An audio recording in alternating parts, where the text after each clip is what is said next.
ఒక మాట అనాలంటే అలాంటి తప్పేం లేదు. డెమోక్రసీ, ఇది ప్రజాస్వామ్యం. ఖచ్చితంగా అనండి. అనటానికి కొన్ని గీతలు ఉంటాయి. గీతలను దాటి మాట్లాడితే మీ చేతికి మళ్ళీ ముద్రలు వేయడానికి ఏముండదు. అలా మాట్లాడే వాళ్ళు చెప్తున్నాను ఇప్పుడే. మీ చేతి మీద గీతలు తీసేస్తాం, అంత అరగదీస్తాం. గుర్తుపెట్టుకోండి.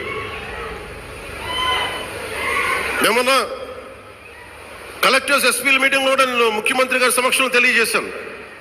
ఈ రాష్ట్రంలో రౌడీజం, బెదిరింపులు, మన ఉత్తరాంధ్రలో కూర్చోబెట్టి కొంతమంది బెదిరించి ఒకటే చెప్పాను. రౌడీజం చేసే వాళ్ళని బెదిరించి వాళ్ళని పంపించి కదా మనం వచ్చింది. మనం అలాంటివి చేస్తే మనకి వాళ్ళకి ఏంటి తేడా?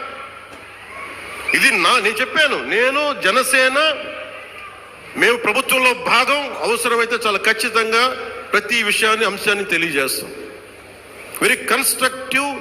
మేము పార్ట్ ఆఫ్ దిస్ అలయన్స్.